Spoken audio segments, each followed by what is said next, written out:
Les tests. Le problème avec les tests humains, je ne sais pas si vous avez eu l'occasion d'être testé dans un domaine ou un autre, c'est que pour réussir un test, il faut connaître les réponses. C'est pour ça qu'il faut beaucoup travailler.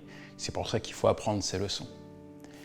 Mais avec Dieu, ça ne fonctionne pas pareil. En fait, Dieu nous teste de plusieurs manières. Aujourd'hui, on va parler des tests de la foi au travers de la vie d'Abraham. Et puis, je vais vous montrer que finalement, les tests de Dieu, la façon de réussir, c'est de croire. Continuer de croire. Croire que Dieu va bénir. Croire que quand Dieu nous donne une direction, il faut la suivre parce que c'est la bonne. Croire en une promesse qu'il nous a faite, même si on ne la voit pas s'accomplir. Croire que Dieu a entendu nos prières. Croire que Dieu va intervenir en notre faveur. Croire que lorsque Dieu nous demande de faire quelque chose, il faut le faire. Croire, ne pas abandonner. Ça, c'est une bonne clé pour réussir le test de la foi. J'ai quand même une bonne nouvelle, avant d'aller plus loin, c'est que Dieu veut vous conduire vers la réussite. Et c'est pour ça qu'il va vous accompagner. C'est pour ça qu'il sera à côté de vous pour vous conseiller, pour vous guider. Parce qu'il veut que vous puissiez réussir le test de la foi. Pourquoi il va vous tester? Parce que Dieu veut vous faire grandir. Dieu ne veut pas que vous soyez des nains spirituels, mais des géants de la foi. Dieu est intéressé par votre foi. Voilà pourquoi il va vous tester afin d'affermir cette foi pour qu'elle soit plus précieuse que l'or. Êtes-vous prêt à être testé? Vous êtes peut-être en train de passer par un test. C'est dur, c'est difficile. Peut-être que vous posez 1001 questions, peut-être que vous êtes confronté à des véritables défis.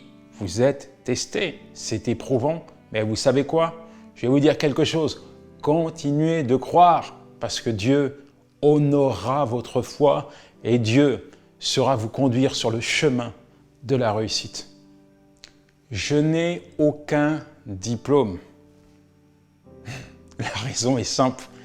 J'ai échoué. J'ai pas réussi les tests. Même quand j'ai voulu m'engager au service de Dieu, j'ai voulu entrer dans un collège biblique, ils m'ont refusé. J'ai pas les qualités requises. Et vous savez quoi? J'aurais pu m'enfermer sur certaines réalités et nourrir la sombre idée que je n'étais pas qualifié pour suivre Dieu, pour marcher avec Dieu, pour entrer dans l'appel de Dieu. Mais, la Bible dit que Dieu a choisi les choses folles de ce monde pour confondre les sages. Dieu a choisi les choses faibles du monde pour confondre les fortes. C'est donc sans aucune qualification que je me suis engagé au service de Dieu. Et sans le savoir, je suis entré dans son école. Je suis entré dans une académie où Dieu m'a formé. Il m'a testé à plusieurs reprises afin d'affermir, de développer ma foi pour que je puisse entrer dans un CDI avec lui, un contrat divin indéterminé. Résultat, aujourd'hui, je travaille pour Dieu. Le Saint-Esprit est mon formateur. Il m'accompagne chaque jour sur le chemin de la croissance parce que mon Dieu veut me voir progresser, porter du fruit. Alors les tests, ça fait partie de mon cursus, mais lorsque je traverse un test, que je me pose certaines questions, il y a quand même une réalité qui est sur mon cœur. C'est que je dois croire, je dois continuer de faire confiance parce que je sais au fond de moi-même que Dieu me conduit, m'amène de progrès en progrès. C'est un sujet tellement important. Le test de la foi, on va en parler à travers de la vie d'Abraham et je vais vous montrer que quoi qu'il arrive, il faut continuer de croire. Allez, on y va. Donc nous allons parler de la vie d'Abraham et nous allons voir qu'il a plusieurs fois été testé dans sa foi avant d'arriver à maturité Il a été travaillé, conditionné par Dieu. Oui, sa foi a été éprouvée de bien des manières. Dans Hébreux 11, verset 8, il est dit « C'est par la foi qu'Abraham, lorsqu'il fut appelé à se rendre dans un lieu qu'il devait recevoir plus tard, en héritage, obéit et partit, bien qu'il ne savait pas où il allait. » Abraham reçoit une direction de la part de Dieu. Dieu lui dit « Suis-moi ». Et sans savoir où, sans se poser de questions, Abraham va emboîter le pas du Seigneur. J'aimerais quand même vous dire que, à cet instant, Abraham a 75 ans. Normalement, c'est un âge où on prend sa retraite. Mais Dieu lui dit, tu es prêt à partir. Normalement, c'est un âge où on profite des choses de la vie. Mais Dieu lui dit, tu ne vas pas rester assis, tu vas te mettre debout, tu vas me suivre. Normalement, c'est un âge où on vit quand même dans une certaine sécurité, dans un certain confort. Mais Dieu lui dit, suis-moi, ça ne serait peut-être pas sécure à tes yeux, mais je vais te protéger et c'est moi qui va assurer ton confort. Quitte ta zone de confort, marche avec moi. Et c'est tellement important de savoir que chaque enfant de Dieu est appelé à répondre favorablement aux directions que Dieu lui donne. Abraham a quitté Ur. Abraham n'a pas réfléchi. Abraham a suivi Dieu. Dieu lui a dit, quitte ton père, quitte ta mère, quitte tes repères et viens avec moi. Es-tu prêt à suivre le Seigneur sans savoir où il va t'amener? Est-ce que ta foi aujourd'hui, qui est peut-être testée dans un domaine, peut-être que tu dois prendre ta retraite et puis Dieu veut t'amener ailleurs. Peut-être que tu dois t'engager sur une voie professionnelle et Dieu veut t'amener ailleurs. Peut-être que c'est une voie académique. Je ne sais pas. Il y a peut-être une direction que Dieu veut que tu prennes. Et puis, il y a des choses que tu ne connais pas. On est tellement rationnel et cartésien qu'on veut tout paramétrer, qu'on veut tout connaître. Mais la foi ne fonctionne pas comme ça. Est-ce que tu es prêt à emboîter le pas de Dieu? Est-ce que tu es prêt à lui faire confiance, sans savoir où il va te conduire? C'est des changements majeurs que Dieu opère dans la vie de ses enfants. Parfois, un changement majeur que Dieu va opérer implique une direction divine. Abraham va être testé. Il va être testé. C'est par la foi qu'il s'est installé dans des tentes. Il avait reçu de la part de Dieu qu'il allait entrer dans la terre promise, mais il vécut sous des tentes comme Isaac et Jacob, qui étaient ses héritiers de la même promesse. Hébreux 11, verset 9 nous parle de cela. Sa femme a dû lui poser des questions, mais chérie, voilà, on est à un âge où quand même ça serait bien qu'on s'installe quelque part. Quand est-ce que la promesse va s'accomplir? Quand est-ce qu'enfin nous allons entrer dans la terre promise? Quand? Mais Dieu n'est pas toujours obligé de tout nous expliquer et Dieu n'est pas obligé de tout expliquer. Mais il y a une chose qui est nécessaire et qui est importante pour toi, c'est de lui faire confiance.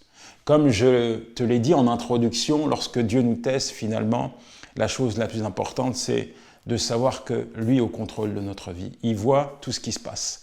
Et pour Abraham, il n'est pas question de tergiverser, il n'est pas question de discuter, il est question de faire preuve de patience. Même s'il ne sait pas où il va aller, il fait preuve de patience parce qu'il sait que Dieu est au contrôle de sa vie. Parfois, les épreuves les plus difficiles à gérer, les épreuves de la foi, sont celles où on n'a pas les réponses qu'on attend, sont celles où les réponses tardent. Mais ce n'est pas pour autant qu'il ne faut pas faire confiance à Dieu, ce n'est pas pour autant qu'il faut laisser le doute s'installer dans notre cœur. J'ai un ami qui est malade, malheureusement, il est atteint d'une sclérose en plaques et ça fait des années qu'il souffre, il est sur un fauteuil roulant et à chaque fois que j'ai l'occasion de le rencontrer, il m'épate par ses prières. Il prie Dieu, il attend son miracle. Chaque jour, il demande à Dieu d'intervenir dans sa vie. Lorsqu'il m'envoie des messages, il me dit tout le temps, je compte sur une guérison divine. Dieu est fidèle. Abraham n'a jamais regardé en arrière. Abraham a suivi la direction de Dieu. Même si la promesse n'était pas encore visible et palpable, il a attendu le temps et le moment de Dieu. C'est la même chose pour toi. Tu dois suivre la direction de Dieu pour répondre favorablement, oui, pour réussir le test de la foi. Il faut faire confiance à Dieu, même si tu ne sais pas comment ou quand il va accomplir sa promesse, continue de lui faire confiance. Tu te poses peut-être certaines questions à propos du mariage. Peut-être que ton mariage va mal, bat de l'aile, et tu te dis, mais quand? Quand est-ce, Seigneur, que tu vas intervenir au sein de mon foyer? Tu es peut-être célibataire, tu attends un mari, une épouse. Ça fait longtemps, le célibat devient compliqué pour toi et tu as reçu une promesse de la part de Dieu. Et tu dis, Seigneur, mais quand est-ce que je vais me marier? Tu aspires peut-être à avoir un enfant, tu as reçu une promesse de la part de Dieu et tu dis, Seigneur, mais quand est-ce que je vais avoir un bébé? Ça fait tellement de temps que j'attends. Mais il y a des réalités qui sont les tiennes. Mais je veux te dire que Dieu va répondre à tes prières. Je veux te dire qu'au milieu de ces réalités qui sont parfois difficiles et compliquées, au milieu de ces réalités où tu ne vois pas toujours Dieu agir, Dieu intervenir comme tu le souhaites, je veux te dire que Dieu va répondre à tes prières. Il est fidèle. Il est d'une fidélité sans faille. Parfois, il y a un délai avec Dieu. Mais plus Dieu nous demande d'attendre, plus en réalité la bénédiction qu'il prépare sera grande. Dieu nous demande d'attendre patiemment. Dieu nous demande de manifester une totale confiance à lui lorsqu'il nous demande d'attendre, de rester dans une attitude de foi, Parce qu'il prépare quelque chose de grand dans notre vie. Les retards de Dieu ne sont pas des refus de Dieu. Entends-le, mon ami. Les retards de Dieu ne sont pas des refus de Dieu. Lorsque Dieu te demande d'attendre, de faire preuve de patience, c'est parce qu'il y a quelque chose de surnaturel qui t'attend. En parlant de surnaturel, Abraham a reçu une promesse de la part de Dieu. Il va être père d'une grande nation. D'ailleurs, son nom veut dire père d'une multitude. Mais lorsque Dieu lui donne son nom, il n'y a pas d'enfant. On a dû lui poser la question, mais où sont tes enfants? Tu t'appelles père d'une multitude, tu n'as pas d'enfants. C'est un peu paradoxal tout ça. Et en fait, quand Dieu va se révéler, quand Dieu va venir là, il est dit que Sarah va être derrière la tente. Sarah va entendre Dieu dire « L'année prochaine, ta femme va avoir un enfant ». Et en fait, c'est une promesse impossible. C'est une promesse qui ne peut pas se réaliser. Genèse 18, versets 10 à 14 nous parle de cela. Et il est dit que Sarah s'est mise à rire. Elle a éclaté de rire parce que, à ses yeux, ce n'était pas possible. Elle avait toutes les raisons de croire que Dieu n'était pas capable d'accomplir cette promesse. Son mari a pratiquement un siècle, elle également, elle est stérile, elle n'a plus aucun désir pour son mari. Bref, ce n'est pas possible. Pourtant, dans ce texte, vous allez voir que Dieu va la confronter à une réalité. Dieu va lui poser une question. Y a-t-il quelque chose qui soit étonnant de ma part? C'est comme si Dieu lui disait, y a-t-il quelque chose que je ne sois pas capable de faire dans ta vie? Y a-t-il quelque chose qui me soit impossible? C'est la même question que Dieu te pose. Toi qui es confronté à une montagne de difficultés, à une montagne d'impossibilités, Dieu te demande de lever les yeux vers lui. Dieu te demande là maintenant d'ouvrir ton oreille parce qu'il veut te poser une question. Il te dit ceci. Y a-t-il quelque chose que je ne sois pas capable de faire dans ta vie? Mon enfant, y a-t-il quelque chose que je ne sois pas capable de te donner? Y a-t-il quelque chose que je ne sois pas capable d'accomplir dans ta vie? Y a-t-il quelque chose qui me soit impossible? Impossible n'est pas chrétien. Je dis que impossible n'est pas chrétien, c'est un mot qui n'existe pas. Tout est possible avec Dieu, tout est possible. Et l'année d'après, Sarah eut un fils. La parole de Dieu s'accomplit toujours. Quelle que soit la promesse s'accomplit toujours. Ce que Dieu déclare de sa bouche, sa main l'accomplit. Et vous savez comment Sarah a appelé son garçon? Isaac. Et Isaac, ça veut dire rire. Lorsque Sarah prenait son Isaac, elle devait bien rire. Mais cette fois, ce n'était pas un rire d'incrédulité. Non, c'était un rire de contemplation quant à la gloire de Dieu qui s'était manifestée dans sa vie. J'aimerais te dire que Dieu va agir, que Dieu va se manifester, que c'est pas parce que c'est difficile aujourd'hui que les choses ne peuvent pas changer. J'aimerais te dire que Dieu fait toutes choses belles en son temps. Alors, quel que soit ce que tu attends, fais preuve de patience. Pourquoi? Parce que la bénédiction de Dieu arrive. Dieu fait toutes choses belles en son temps. Tu es peut-être découragé, abattu, et tu te dis, mais Seigneur, comment je vais joindre les deux bouts ce mois-ci? Mon Dieu, comment tu vas me guérir? Mon Dieu, comment tu vas changer le cœur de mon mari, de mon épouse? Quand est-ce que tu vas répondre favorablement à mes prières? Les questions du comment de la vie, c'est les questions du comment de la vie. J'aimerais te dire que tu peux exprimer ton cœur à Dieu. Il t'entend, tu peux lui dire, tu peux lui poser des questions. Il est ton Père, il t'écoute et il va te répondre. Il va te répondre. Fais-lui confiance, c'est ça la chose la plus importante. Lorsque tu es testé, lorsque les choses ne fonctionnent pas comme tu le veux, lorsque tu rentres dans une phase de test où tu sens que ta foi est challengée, où tu sens que tu es confronté à certaines décisions, où que tu sens que tu es à un carrefour, où tu sens qu'il y a des choses qui ne vont pas, il y a des choses qui vont à l'encontre de ce que tu souhaites, de ce que tu veux, de ce que tu désires. Va dans la présence de Dieu, parle-lui, libère ton cœur et fais-lui confiance. L'un des tests que Abraham va avoir également au niveau de sa foi, c'est avec son fils. En fait, il a dû se poser la question, pourquoi? Il y a eu le où je vais aller, où je vais vivre.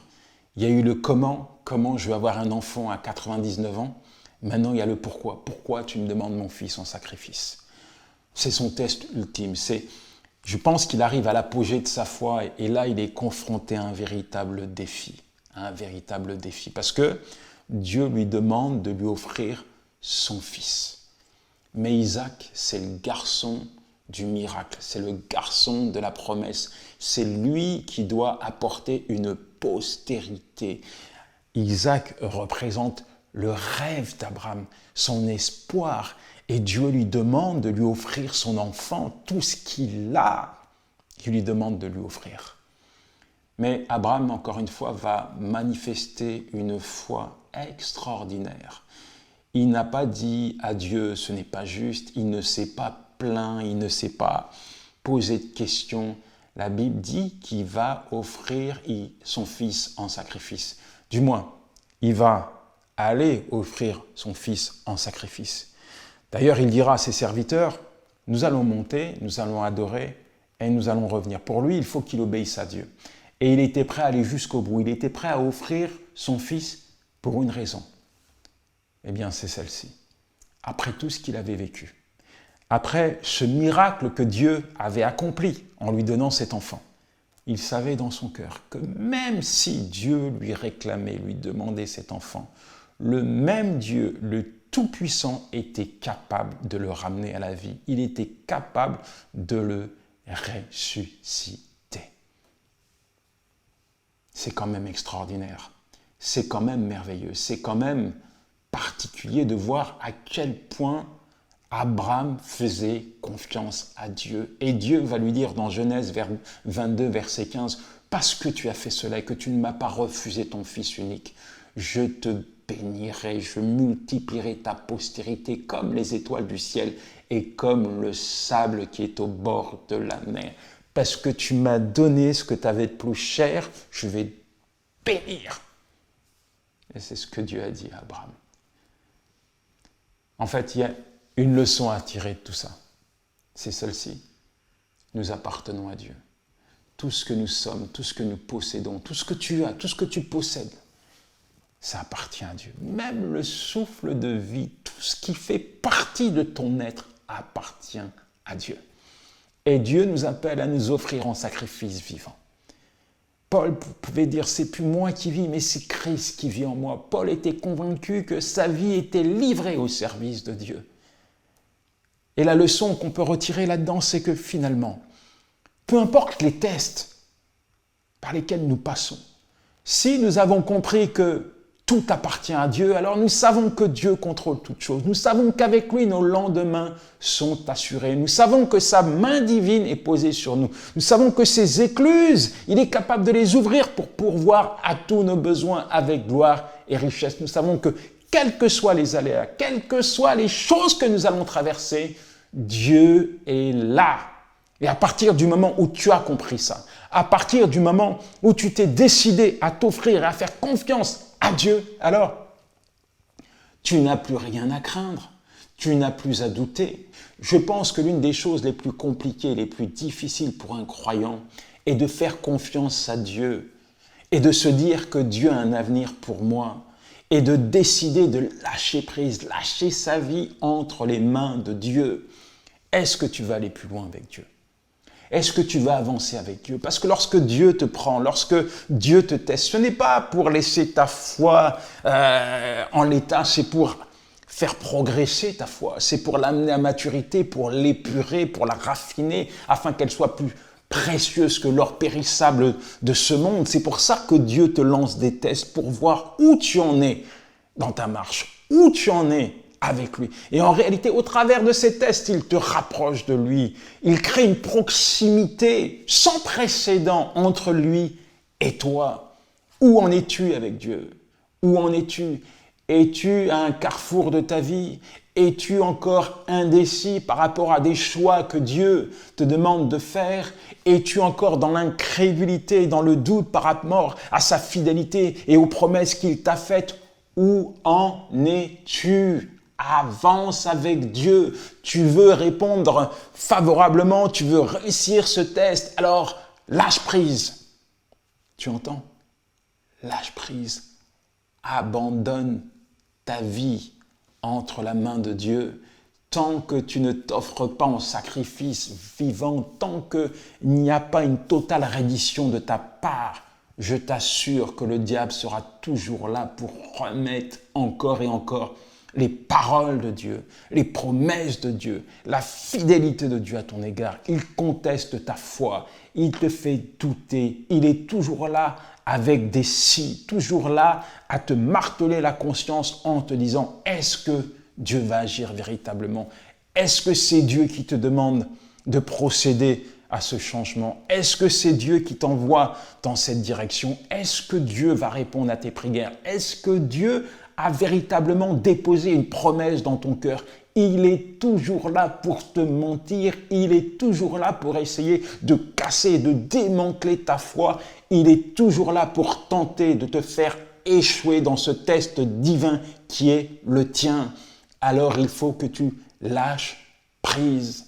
Lâche prise, suis la direction de Dieu sans savoir où tu vas. Ne demande pas toujours des explications à Dieu parce que Dieu n'est pas toujours obligé de te donner des explications. Fais-lui confiance. Dieu ne va pas t'envoyer dans un mur. Dieu va te guider dans ses desseins, dans ses projets. Dieu souhaite que tu sois heureux. Dieu veut te voir épanoui dans chaque domaine de ta vie. Dieu t'aime. Dieu t'aime. Il ne faut pas que tu restes immature. C'est pour ça que Dieu te teste. Il ne veut pas que tu sois un nain spirituel, non. Il veut que tu sois un géant de la foi, un géant avec lui, un géant qui fait des percées. Et tu sais quoi? Quand tu as réussi ces tests, quand tu as compris que finalement ta vie était dans la main de Dieu, quand cette proximité s'est installée entre Dieu et toi, eh bien, c'est plus toi qui vis, mais c'est Christ qui vit en toi. Et à partir du moment où le Seigneur a pris le contrôle de ta vie, je t'assure que tu expérimentes le divin dans ton quotidien. Tu vis le surnaturel. Tu vois Dieu agir, se manifester dans ta vie. Le juste vivra par la foi. Hébreux 10, verset 38. Le juste, c'est toi. Et tu es appelé à vivre par la foi, à avancer par la foi, à recevoir les paroles, les directives, la direction, les promesses de Dieu par la foi. La foi, c'est le ciment qui te permet d'établir une relation avec Dieu. La foi consolide ta relation. La foi te permet de voir des choses extraordinaires. La foi te permet de poser des actes incompréhensibles pour l'homme, mais qui honorent Dieu. Ce que Dieu rémunère, ce que Dieu récompense, c'est la foi. Alors n'avance pas en regardant les choses avec tes propres sens, avec tes yeux, mais avance, suis Dieu et garde sa parole dans ton cœur. Le juste vivra par la foi. Je veux prier pour toi. Je veux demander à Dieu d'intervenir. Je veux demander à Dieu de venir apporter le repos dans ton cœur. Je veux demander à Dieu de venir te rassurer, te fortifier. Je veux demander à Dieu de se révéler à toi afin que tu puisses ouvrir les yeux et voir que quelle que soit ta situation, il est là. Tu m'entends? Il est là, auprès de toi. Il ne t'a jamais quitté. Seigneur, merci pour ton enfant. Tu le bénis. Merci parce que tu agis dans sa vie. Merci Seigneur parce que tu l'élèves Seigneur. Merci Seigneur, tu bouges sa foi. Merci Seigneur pour la parole que tu lui donnes qui le rassure et qui lui apporte le repos dans son âme. Dans le nom de Jésus, avance par la foi, vis par la foi et ne lâche jamais la main de Dieu. Que Dieu te bénisse. Ciao.